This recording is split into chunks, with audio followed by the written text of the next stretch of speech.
Is there anything that we didn't touch on tonight that maybe you think that we should know about? We have talked about a lot. Just some credit. And so that's another one of the allocation things where we don't get a say in it, right? Because like when I hear renovating a gym and then a dungeon of our jail, I'm like, when I weigh it, I feel like the renovation can be on hold, you know? If we want all this state money to fix the juvenile facility, it doesn't transfer. Yeah, that's exactly right. I mean, I hear questions like that all the time. Like, why are we spending money on this when we should be spending money on that? Sorry, the state made the decision. But that's one of the big overarching things is that we're hearing is it's the bureaucracy. Because it could be a lot simpler if we didn't have all of this bureaucracy. And I guess that's what I mean too when I talk about fixing the property tax apportionment, is that if we just had more local control over the money, we'd get rid of a ton of the bureaucracy, because that just limits us in so many ways. I really only have discretion over about a fifth of the county budget. The top line figure is 1.1 billion. Wow, what couldn't you do with the 1.1 billion? That's what I thought to myself the first time I was running, right? But for these required things. The solution to this problem is just giving the county more discretion over how to spend the money. Most pressing issues that you're seeing? Well, I think housing is kind of the central issue. Also, in some ways, climate change. Another thing I would do is completely rewrite our zoning code to be a lot simpler. It's a travesty what does not get done because of holdups down at the county. Yeah. Homeowners that want to put in an ADU or put in double pane windows, for God's sake. Yeah, I'm trying to pass the tiny house ordinance to allow that, and also ADUs to be tiny homes on wheels. That's a problem all across the board. Yeah. It's back to the housing costs.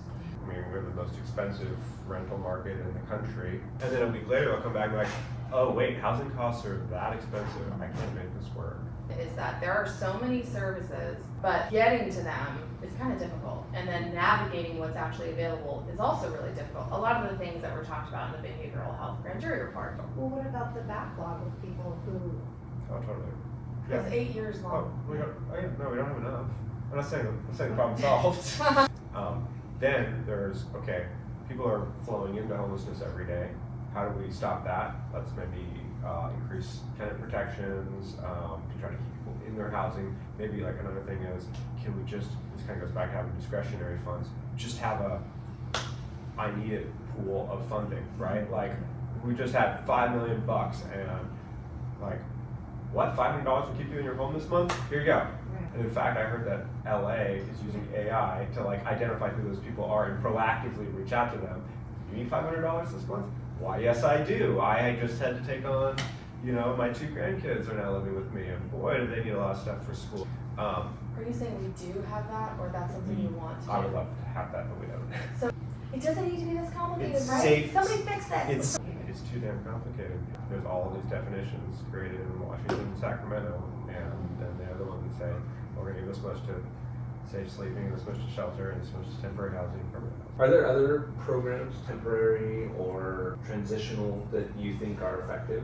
Is basically the tiny house village. The closest thing we have to it here in Santa Cruz is 1221 River Street. It's super cost effective. The Armory Overlook Camp is super ineffective. I mean, it's like 10 times as expensive.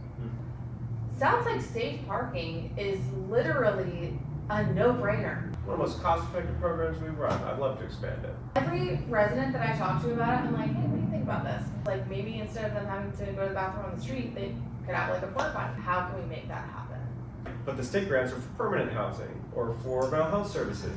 So none of the 41 grants are for the thing that are the most cost-effective to expand. And so that's why like solving for community and a sense of purpose are actually the best way for someone to get someone in a place where they're going to stay and be happy.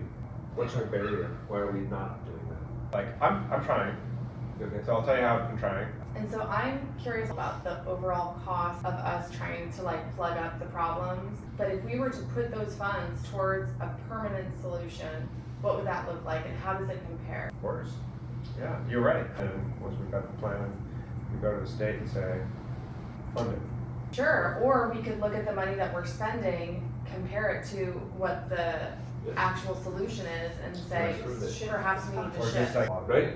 calculation to do there. Oh, totally. It's a huge Honestly, the other way to approach it might be like, well, there's about 2,000 people who are homeless in this community, and what would it take to get them all housed? Like, why are these hot spots areas that we know bad things happen, how we can solve that problem and how we can stop some of this open air drug exchange. 6-month-old daughter myself, it's very visceral.